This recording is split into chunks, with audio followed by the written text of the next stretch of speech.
I'm a plumber by trade.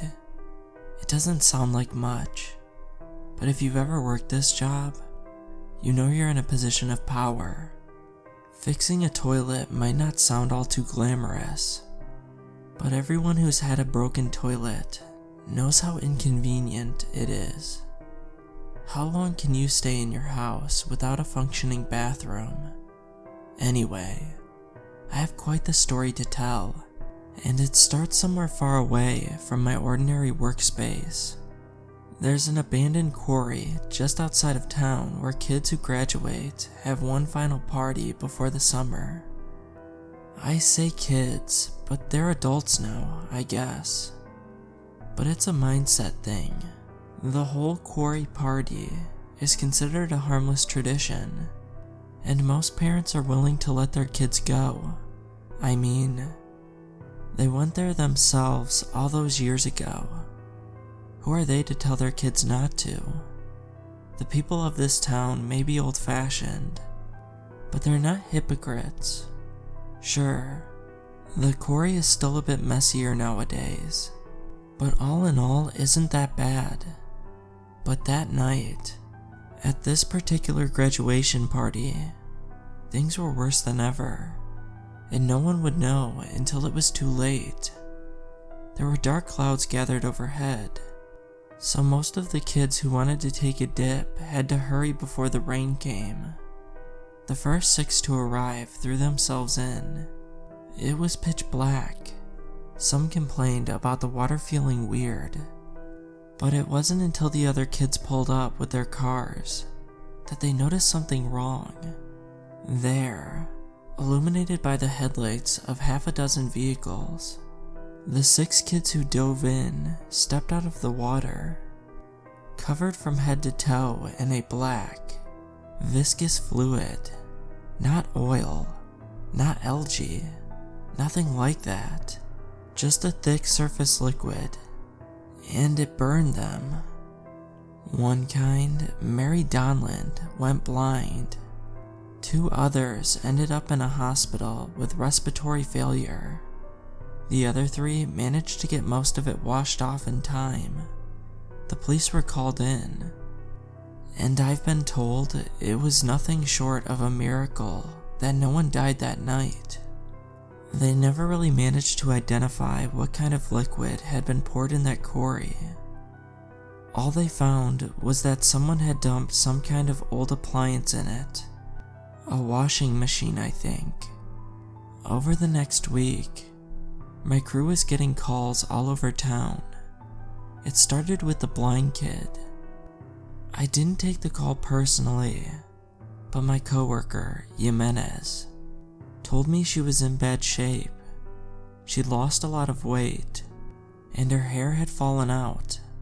Apparently the only thing stopping her from going back to the intensive care unit was her parents and their power of prey. Poor kid. She never stood a chance. When you lose so much hair that it clogs your shower drain, you need to see a doctor. There were other calls as well. The kids with respiratory failures had similar issues. One of them was starting to lose teeth. The other had trouble keeping down liquids. Even the kids who got the stuff off fast were having trouble. Nasty rashes and eczema. Seeing Raj Bauer with an enormous bald psoriasis spot on the back of his head was unreal. All of them were clogging or ruining their drains one way or another. Hair mostly, but also this foul-smelling, hardened soil. Some of the kids were puking their guts out, and there was still this black stuff inside of them. You can't let it touch you. That stuff still burned. It also discolored things into this sickening blue shade. My guys stepped into at least 4 bathrooms with blue spotted tiles, despite the parents trying to tidy up. It was bad. Then the order came to drain the quarry. The entire quarry. It was an enormous undertaking. Even though the site itself was neither deep nor big, the site was abandoned back in the 70s. Still, the mayor couldn't just sit this one out. We had our work cut out, and yet, no one had any idea what the liquid actually was. I never touched the stuff myself, but I found Jimenez out by her truck one early morning. She was looking for something, and I came over to help. "What are we looking for?" I asked. It was still so early that the morning dew hadn't settled. Jimenez was scratching her head. "My kit," she said. "The entire thing. It's just gone. Bucket, tool belt, all of it." "We had a break-in?" She shrugged. "No idea. There's just no. She stared at something off the side of the truck. I stepped sideways and followed her eyes. There were black handprints on the left side of the truck, and there were spots of black goo covering the gravel path. Picking up a rag, Jimenez tried to wipe it off. It left a blue handprint with an almost ink-like texture. Looked just like the bathroom tiles I'd seen. "I'm calling the police," she said. As I stood there, watching the handprints, I noticed something. There was a clear pattern to it, to and from the back of the truck. The second set of prints going away from the back were slightly larger and slightly higher up, like someone taller and larger had made them. "Jimenez," I called. "Do you have your work pants?" "At home, they're in the dryer," she called back. "Did you get that ink stuff on them?" "Yeah," she responded. "Why?" I didn't like this, not one bit. Turns out, every single item that had been touched by this stuff had gone missing. Jimenez's work pants included.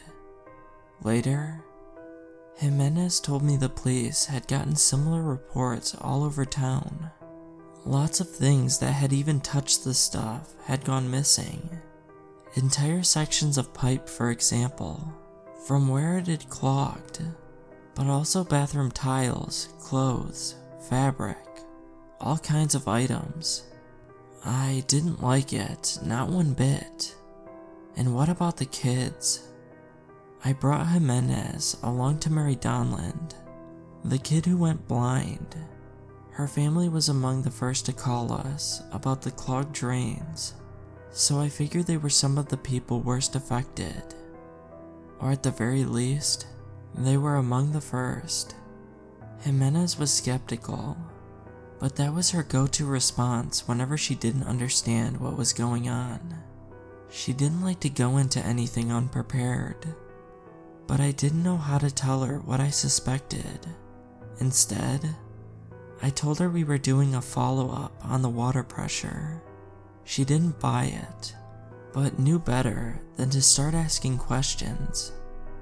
I think she noticed I was stressed out about the whole thing, and just humored me. As soon as the door opened, I could hear something awful from the top floor. Both parents were standing in the doorway, but their heads turned in a heartbeat. The pipes above were rattling, and it felt like the entire house was shaking. Something heavy fell over, and something ceramic shattered. "Mary," the father called out as she ran up the stairs. "Mary, what happened?" We didn't even get the time to explain why we were there. We ran upstairs right along with them. See, the thing is, the kids had been covered in the black stuff in the quarry, but it wasn't just their outside, but their insides as well. It got in their lungs, their bowels, their throats, and that stuff sticks. It colors things, overnight. Pretty much anything touched by it had been taken away, so I didn't get a look at her. She had been sitting on the toilet. She had taken a hold of the bathroom sink, but it didn't help much. It broke and laid shattered on the bathroom tiles. Mary Donlin was lying right alongside the shards, with a black organic trail leading out of her stomach and into the toilet. Her eyes were already dead, staring straight ahead, mouth wide open. Her gums were already drying. She died in a matter of seconds, her organs displaced and pulled out. Then came the screams from everyone but Mary. The police were busy that day, and Mary was just the first to go. Tongues were ripped out in the shower. Skin was carved off. One kid got scalped in their bed as their hair turned blue from the goo a few days prior. Another had their teeth pulled out of their head while they were brushing their teeth. No witnesses seemed to make any sense. This time, there were only 2 survivors. The kid who got scalped, and another with a ruptured lung. It was a disaster. Pretty much anything that had touched that black stuff vanished over the next few days. So naturally, I wondered what happened to the equipment used to drain the quarry. By now, I needed answers, and none of my workers were allowed to go near the stuff until I could tell them it was safe. I headed up to the water treatment plant with one of the supervisors, an old friend of mine. We headed inside and made small talk the entire way, until we could no longer ignore the obvious. "So, what did you do with it?" I asked. "The quarry water." "We tested it for acidity, and it was within parameters, so we just filtered it." "Filtered it?" I scoffed. "You don't mean..." "Yeah," he nodded. "It got filtered out with the rest of the main water supply." Are you..." I collected my thoughts. "That is insane. Look, there are no toxins, no bacteria. Chemically, it looks no different than the old stale water. There's gotta be more tests you can run. Look, we've checked," he insisted. "Come see for yourself." I checked the pipes, I checked the filters, I checked the reports. On paper, there was nothing wrong with this stuff, except for a slightly elevated acidity. Still, I couldn't shake the feeling of something terrible happening. "I need to see the reservoir." Of course, there wasn't much to see. Clear, fresh water. I couldn't imagine anything from Mary Donlin's bathroom ending up there, no matter how clean. There wasn't enough chemicals in this world to wash that image out of my mind. "The only thing you'll notice is the elevated water levels," said the supervisor. "That's only because of the added volume." "It can't be that much," I added. "More than you think." "And you've checked out here too?" "We've checked out here too." We took a walk along the side of the reservoir, where I noticed something peculiar on the western bank. There was a small patch of sunflowers planted the year prior. The soil around them had dried up, and some of their leaves had turned blue. Also, the soles of my shoes were leaving blue footprints. I'd stepped in something. "We need a goddamn shovel." The topsoil was fine, but it was also just a cover. Underneath, inches away, the roots and worms were turning black and blue. The goo may have been filtered out, but it found its way back again. The implications were horrifying. We could all have drunk it, bathed in it. What if it only took a drop of that stuff to make us sick? I think it was some sort of microbe. Something small enough not to be seen until there were too many in numbers. Something capable of surviving harsh environments. Something we'd never seen. The supervisor was running off to call his superiors and alert everyone. I just sat down on the side of the western bank, watching the discolored soles of my shoes. My mind blanked. I must have sat there for hours. It wasn't until the sun started to set that I even noticed how much time had passed. As I got up to leave, I threw one last glance at the sunflower patch. A few of them had turned completely blue, while others were still struggling. I turned around to leave, then I tripped. I fell face forward, knocking all of the air out of my lungs. Something had snagged around my feet, and I was trying to understand what was happening. The sun was setting, casting long shadows all around me. Glancing behind me, I saw this long shadow of a man, but it was standing straight up, a vertical shade. That's when I realized it was no shadow. Reaching a height of just above 11 feet, this monstrosity was as black as an oil spill. It held out a hand towards me, and 2 fingers had reached out and spun themselves around my feet. The entire being was fluid, and shifting its weight back and forth. Always in motion, the 2 fingers reached at least 10 feet, and were still as strong as industrial rubber. There was something solid inside the head, something resembling a skull, something with an open mouth as if trying to scream. I barely had the time to struggle. I dug my hands into the ground, but all it did was bloody my fingers. I screamed, but my lungs were still recovering from the fall.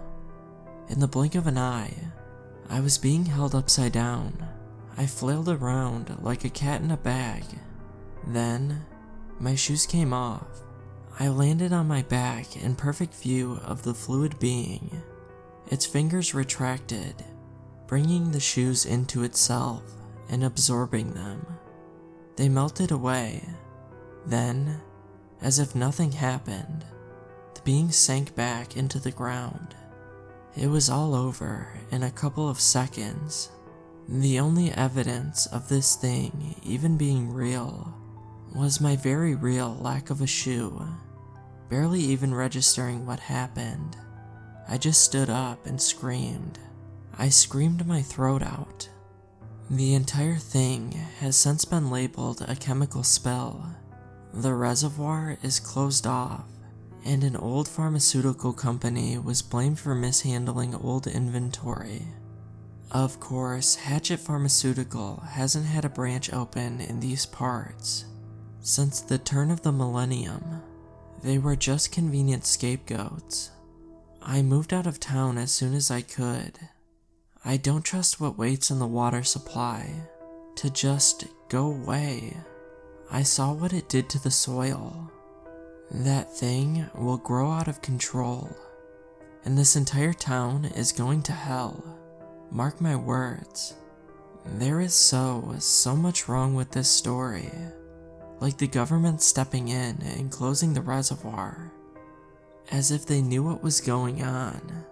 There's been reports of masked maniacs baptizing people in the now closed off reservoir. Hell, there was even some guy who wanted to buy the washing machine from the Quarry. Look, this thing is just... it is a powder keg. I can't believe they're covering it up. My therapist says I have to let it go, but I just don't know how. Dr. Jane insists that it'll be a journey, but that she's up for the task. I'm not sure.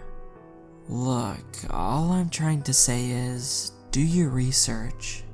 If you're moving into rural Minnesota, check the papers. Drink bottled water for a few weeks.